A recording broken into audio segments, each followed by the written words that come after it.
أعوذ بالله من الشيطان الرجيم. بسم الله الرحمن الرحيم. ويقولون طاعة فإذا برزوا من عندك بيت طائفة منهم غير الذي تقول والله يكتب ما يبيتون فأعرض عنهم وتوكل على الله وكفى بالله وكيلا أفلا يتدبرون القرآن ولو كان من عند الله لوجدوا فيه اختلافا كثيرا آمنت بالله صدق الله مولانا العظيم. سورہ نساء کی 2 آیات 81 اور 82 آپ حضرات کے سامنے تلاوت کی ہے. اس آیات میں اللہ تبارک و تعالی نے منافقین کی ایک بری عادت کا تذکرہ کیا ہے اور ساتھ ہی ساتھ قرآن کریم سے متعلق یہ فرمایا کہ کیا تم قرآن کریم میں غور و فکر تدبر نہیں کرتے؟ منافقین کو بھی اللہ تبارک و تعالی نے اس بات کی طرف متوجہ فرمایا. آیت کا ترجمہ ہے وَيَقُولُونَ طَاعَةٌ. وہ لوگ کہتے ہیں ہمارا کام تو بات ماننا ہے، فرما برداری کرنا ہے. فَإِذَا بَرَزُوا مِنْ عِنْدِكَ بَيَّتَ طَائِفَةٌ مِّنْهُمْ غَيْرَ الَّذِي تَقُولُ. پھر جب وہ آپ کے پاس سے باہر چلے جاتے ہیں تو ان میں سے کچھ لوگ اس بات کے خلاف کہتے ہیں جو وہ کہہ چکے تھے. خلاف کہتے ہیں جو وہ کہہ چکے تھے. واللہ یکتب ما یبیتون. اللہ لکھتا ہے جو کچھ وہ راتوں کو مشورے کرتے ہیں. فاعرض عنہم. سو آپ ان کی طرف سے اعراض کیجئے. وتوکل علی اللہ. اللہ پر بھروسہ کیجئے. وکفی باللہ وکیلا. اور اللہ تبارک و تعالی ہی کافی ہے اور وکیل معنی کارساز ہے.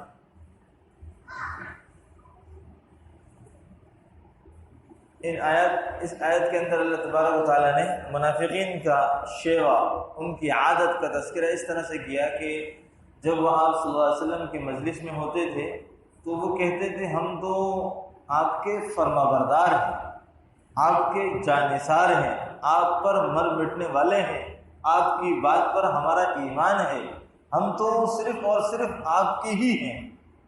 یعنی کہ لفاظی زبان کا ہیر پھیر اس طریقے سے کہ بس ہم تو صرف آپ ہی کے ہیں اور آپ کے سوا کس کے ہیں. اور یقین دلانا اور کہنا ہے کہ ہمارا کام ہی آپ کی بات ماننا ہے، آپ پر ایمان لانا ہے اور آپ کی حمایت کرنا ہے، آپ کی موافقت کرنا ہے.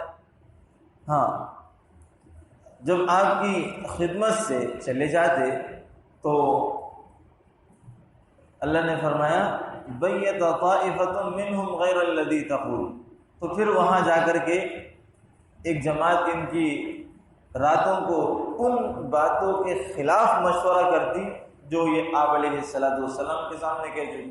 یعنی کہ یہاں کہتے ہیں ہم فرمانبردار ہیں، سب کچھ ہے، وہاں جا کے نافرمانی کرنا اور آپ کے خلاف مشورے کرنا اور آپ کی مخالفت پر باتیں کرنا اور آپ کے حکم کی نافرمانی کرنا، یہ سارے کام وہ کرتے. اور ساتھ ساتھ اللہ نے فرمایا واللہ یکتب ما یبیتون. اور یہ راتوں کو بیٹھ کر کے منافقین اور ان کے سرداران بیٹھ کر کے جو آپ علیہ السلام کے خلاف مشورے کرتے تھے تو اللہ نے فرمایا واللہ یکتب. اللہ ان کو لکھ لیتا ہے. اللہ نے فرشتے مقرر فرمائے، وہ فرشتے لکھ لیتے ہیں. یہ تمام چیزیں وہ فرشتے لکھتے ہیں. ہاں، یہ جو راتوں کو آپ کے خلاف مشورے کر رہے ہیں، آپ کے خلاف باتیں کر رہے ہیں، یہ ساری چیزیں لکھ لی جاتی ہیں. یہ ساری چیزیں تو اللہ نے آپ علیہ السلام کو یہ ان باتوں سے تو آگاہ کیا. اب یہ باتیں جب آپ علیہ السلام کے سامنے آ جائیں گی جو اللہ نے وحی کے ذریعے نازل فرما دی، تو اب لازمی سی بات ہے کہ نبی تو نبی ہیں مگر ہے بشر، انسان، دل میں تکلیف پہنچتی ہے کہ میرے سامنے ایسے ہیں اور میرے پیچھے ایسا ہے، ایسے ایسے کر رہے ہیں۔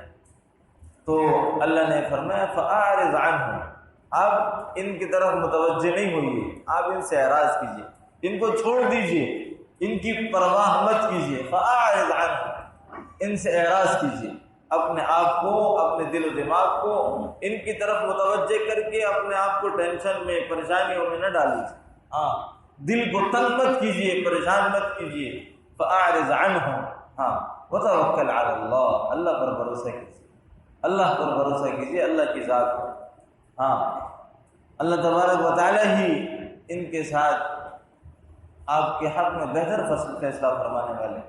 اللہ نے فرمایا وَكَفَى بِاللَّهِ وَكِيلًا، آپ اپنا اللہ پر بھروسہ کر کے تمام امور اللہ کے سپرد کر دیجئے۔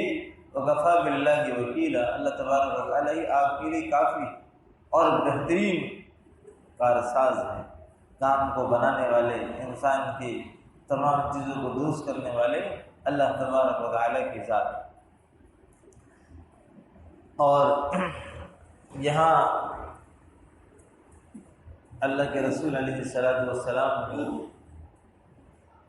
تسلی بھی دی گئی اور منافقین کی بری خصلت کا تذکرہ بھی کیا گیا۔ یہی امت کے لیے ہدایت اور رہنما ہے کہ امت کے علماء اور امت کا وہ مقتدر طبقہ جو دین کی خدمت کر رہا ہو، تو ایسے لوگ آپ کو ملیں گے جو اس طرح کی باتیں آپ کے سامنے حمایت میں اور پیچھے مخالفت میں کریں گے، اور آج کل اس کا چرچا بہت زیادہ ہے، بہت زیادہ ہے۔ تو اللہ نے آپ علیہ السلام کو تسلی دے کر کے آپ کے نائبین، آپ کے وارثین کو بھی اس بات کی طرف متوجہ فرمایا کہ آپ نے بھی امت کے اندر وہ لوگ جو آپ کی مخالفت کر رہے ہیں یا پیٹھ پیچھے بیٹھ کر کے باتیں کرتے ہیں، آپ نے ان کی طرف متوجہ نہیں ہو۔ فَأَعْرِضْ عَنْهُمْ وَتَوَكَّلْ عَلَى اللَّهِ، اللہ پر بھروسہ کر کے ان کو چھوڑ دیجئے، اعراض کیجئے۔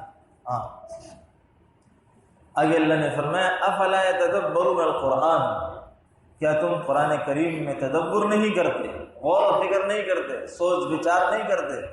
وَلَوْ كَانَ مِنْ عِنْدِ غَيْرِ اللَّهِ، اگر یہ قرآن کریم اللہ کے علاوہ کسی اور کی طرف سے ہوتا، لَوَجَدُوا فِيهِ اخْتِلَافًا كَثِيرًا، تو اس میں بہت زیادہ اختلافات آپ پا لیتے، بہت زیادہ اختلاف۔ قرآن کریم اللہ کی طرف سے ایمان والے کا تو عقیدہ ہے، مگر منافقین کی حرکتوں کی بنیاد پر اللہ نے اس آیت کو نازل فرمایا اور فرمایا کہ وَلَوْ كَانَ مِنْ عِنْدِ غَيْرِ اللَّهِ، اگر اللہ کے علاوہ کی طرف سے ہوتا تو بہت زیادہ اختلاف ہوگا۔ پہلی چیز یہ ہے کہ اللہ اس قرآن کے نزول کا خود گواہ ہے کہ میں نے یہ قرآن نازل فرمایا ہے، اِنَّا نَحْنُ نَزَّلْنَا الذِّكْرَ وَإِنَّا لَهُ لَحَافِظُونَ، اللہ خود گواہی دے رہے کہ میں نے نازل کیا ہے، ہاں نزل به الروح الامین وانه لتنزیل رب العالمین، رب العالمین کی طرف سے نازل کیا گیا اور لانے والے جبریل ہیں، اور جس پر اتارا کیا وہ رسول اللہ ہے، اور رسول اللہ صلی اللہ علیہ وسلم کی رسالت کی گواہی بھی اللہ نے دی ہے، اللہ نے دی ہے۔ وَكَفَى بِاللَّهِ شَهِيدًا محمد رسول اللہ، کہ اللہ تبارک و تعالی ہی گواہی کے لیے کافی ہے کہ محمد صلی اللہ علیہ وسلم اللہ کے رسول ہے۔ ہاں اس بات کی گواہی کے لیے اللہ خود کافی ہے۔ دو باتیں ہو جانے کے بعد تیسری بات قرآن کریم، ایک اللہ نے نازل فرمایا، دوسرا آپ علیہ السلام رسول ہیں، آپ پر نازل فرمایا گیا اور آپ کی رسالت کی گواہی اللہ نے خود دے دی۔ اس کے بعد تیسرے نمبر پر کہ قرآن اللہ کی طرف سے ہے، اس کے اندر اختلاف ہوتا اگر اللہ کی طرف سے نہ ہوتا۔ اختلاف کیا ہوتا کہ جو اللہ تبارک و تعالیٰ نے جگہ جگہ پر پچھلی قوموں کی جگہ جگہ خبریں دی ہیں، واقعات بتائے ہیں، اور وہ واقعات کوئی بھی واقعہ ایک دوسرے کی مخالفت نہیں کرتا، ایک واقعات دوسرے واقعات کی حمایت کرتا ہے۔ قرآن کریم کی فصاحت و بلاغت ایک جیسی چلتی ہے، ایک جگہ کی فصاحت دوسری جگہ کی فصاحت کی تائید کرتی ہے، مخالفت نہیں کرتی۔ اور اسی طریقے سے ہر جگہ کے معنی درست ہیں، معانی کے اعتبار سے بھی خرابی اور غلطیاں اس کے اندر نہیں ہیں۔ اور قرآن نے خود چیلنج کیا ہے اور رہتی دنیا تک کے لیے انسانوں کے لیے چیلنج ہے کہ اگر یہ تم سمجھتے ہو کہ اللہ کی طرف سے نہیں ہے تو قل فأتوا بسورۃ مثلہ، اس کی مثال ایک سورت لے آؤ، قل فأتوا بعشر سور مثلہ، 10 صورتیں لے آؤ، کوئی چیز تو لے آؤ اس کے مقابل اس جیسی کوئی چیز لے کر آؤ جس کے اندر فصاحت، بلاغت، معانی کے اعتبار سے اور اس کی ہر چیز قرآن کے مماثل ہو، مماثلت رکھتی۔ اللہ نے قرآن کو جب نازل فرمایا تو عرب میں اس وقت فصاحت و بلاغت اپنے عروج پر تھی۔ ایک بچہ جب بالغ ہوتا تھا اور وہ عربی کے اشعار نہیں کہہ سکتا ہوتا تھا تو اس کو سمجھا جاتا تھا کہ یہ گونگا ہے۔ ایسی فصاحت و بلاغت کے زمانے میں اللہ نے قرآن کو نازل فرمایا ہے، اور قرآن ایسا سلیس اور ایسا صاف ستھرا، اتنا نکھرا ہوا، اتنے آسان اور عام فہم الفاظ میں تھا کہ ہر عربی والا انسان سمجھ سکتا تھا، مگر اس کی مثل نہیں لا سکتا تھا۔ بڑے سے بڑے اشعار پڑھے جا سکتے تھے، بڑے سے بڑے قصیدے پڑھے جا سکتے تھے، مگر قرآن کے مقابل میں کوئی آیت تیار نہیں ہو سکتی، کیونکہ اللہ کا مقابلہ کون کر سکتا ہے؟ تو اللہ تبارک و تعالیٰ نے فرمایا کہ اگر اللہ کے علاوہ کی طرف سے ہوتا تو اس میں اختلاف ہوتا، جب اس میں اختلاف نہیں ہے تو یہ اس بات کا جواب ہے کہ یہ اللہ کی طرف سے۔ اب قرآن کریم کے بارے میں اللہ نے فرمایا افلا یتدبرون القرآن، قرآن کریم میں تدبر کرنا، قرآن کریم کا علم جن لوگوں کو دیا گیا ہے وہی قرآن میں تدبر کے زیادہ حقدار ہیں، اور قرآن کی علوم سیکھ کر کے، پڑھ کر کے اس پر تدبر کیا جا سکتا ہے۔ جب تک قرآن علوم نہ پڑھے گئے تدبر نہیں ہو سکتا۔ اس کی مثال ایسے ہے کہ لوگ کہتے ہیں کہ قرآن تو بہت آسان ہے، اللہ نے سب کے لیے نازل کیا ہے، ہر کوئی سمجھ سکتا ہے، ہر کوئی غور و فکر کر سکتا ہے۔ تو بھائی ہر کوئی، جیسے کہا جاتا ہے کہ سب سے آسان چیز کیا ہے؟ حلوے کا لقمہ اتار لینا، مگر حلوہ بنانے کے لیے سوجی، چینی اور گھی لا کر کے اس کو اس کے قاعدے کے مطابق بنانا، پھر اس کو اٹھا کر کے منہ تک لے جانا، پھر حلق سے نگل لینا، یہ آسان کام ہے، مگر پہلے یہ تمام قاعدے پورے کرنے پڑیں گے تب جا کر کے حلوہ آپ کو ملے گا۔ تو قرآن کریم کے تدبر کے لیے آپ کو تمام قرآن کی معانی، قرآن کے اصول، قرآن کے صرف، فقہ، قرآن کے صیغوں کا علم، اس کے معانی اور بلاغت کا علم آپ کے پاس ہو، پھر آپ تدبر کریں۔ اور ایک اعتراض کی جاتا ہے کہ صرف قرآن کے اوپر جو ہے راجدار بنے ہوئے ہیں، قرآن کے اوپر جو ہے اپنی جو ہے انہوں نے سلطنت جمائی بھی ہے مولویوں نے۔ تو بھائی یہ تو ایسا اعتراض ہے جس کا جواب تو بہت آسان ہے، مگر انسانی عقل اس بات کو سمجھنے سے قاصر رہتی ہے۔ بس صرف اعتراض برائے اعتراض ہے کہ جس طرح علاج کے اوپر کس کی اجارہ داری ہے؟ ڈاکٹروں کی۔ انجینئرنگ کے کام پر کس کی اجارہ داری ہے؟ انجینئروں کی۔ ڈاکٹر دوائی بنانے والوں پر کس کی اجارہ داری ہے؟ فارمیسسٹ ڈاکٹروں کی۔ ہاں، تو اس طرح سے جو کام جس کے ذمے ہے اس پر اس کی اجارہ داری۔ تو قرآن کریم کی جو علوم کو جانتے ہیں ان پر ہی قرآن کی اجارہ داری جچتی ہے۔ تو پھر یہ اعتراض آپ کا کیسے صحیح ہو کہ ایک آدمی ڈاکٹر نہ ہو، وہ ڈاکٹری پر راجداری کرے، تو آپ بھی اس کو نہیں مانیں گے۔ تو ایک آدمی قرآن کے علوم سے نابلد بھی ہو اور اپنی طرف سے تفسیریں کرے، تو یہ بات کہنا کہ صرف مولویوں کی اجارہ داری ہے قرآن کے اوپر، اجارہ داری صرف مولویوں کی نہیں ہے۔ آپ قرآن کے علوم پڑھیں، معانی، فصاحت، بلاغت پڑھیں اور علم صرف پڑھیں، علم نحو پڑھیں اور اس کے مطابق قرآن کریم کے ایک ایک لفظ، ایک ایک صیغے کو سمجھیں کہ قرآن کریم میں اللہ نے فرمایا وَيَقُولُونَ، وَيَقُولُونَ کن کے لیے کہا جاتا ہے اور قل کس کے لیے کہا جاتا ہے، قال کس کے لیے کہا جاتا ہے. الفاظ ایک ہے نا، قال کس کے لیے کہا جاتا ہے، قالان کس کے لیے کہا جاتا ہے، تقول کس کے لیے کہا جاتا ہے، یقول کس کے لیے کہا جاتا ہے، قل کس کے لیے کہا جاتا ہے. الفاظ میں تو قاف الف لام تو آ رہے ہیں مگر یہ کس کس کے لیے کہے جا رہے ہیں یہ بھی تو سمجھنا ہے نا. ایسے تو نہیں ہے کہ بس الذین کا لفظ قرآن کریم میں بے تحاشا، یہ الذین کس کے لیے بولا جاتا ہے، کون سے لوگ ہیں جن کے اندر عقل ہے یا نہیں ہے، کس کے لیے بولا جاتا ہے. تو قرآن کریم کے علوم جو جانتا ہے وہ قرآن کریم میں تدبر کرنے کا حق رکھتا ہے. جو ڈاکٹری جانتا ہے وہ علاج کرنے کا حق رکھتا ہے. جو انجینئرنگ جانتا ہے وہ انجینئرنگ کے کام میں کام کرنے کا حق رکھتا ہے. تو جو قرآن کریم کو علوم جانتا ہے تو وہ قرآن کریم میں تدبر کرنے کا حق بھی رکھتا ہے. ہاں، قرآن کریم اللہ تبارک و تعالی نے نازل فرمایا اور قرآن کریم کی سب سے پہلی تفسیر قرآن بالقرآن ہے، آیت کی تفسیر آیت سے. ہاں، ایک جگہ اللہ نے ایک حکم، ایک بات فرمائی ہے، دوسری جگہ پر اس کی وضاحت فرمائی ہے. تو قرآن کی تفسیر قرآن کے ذریعے، دوسری چیز قرآن کی تفسیر احادیث کے ذریعے. اللہ کے رسول پر نازل ہوا، اللہ کے رسول سے بہتر کوئی نہیں جان سکتا. جو تفسیر اللہ کے رسول کریں گے وہ سب سے معتبر ہوگی قرآن کی تفسیر کے بعد.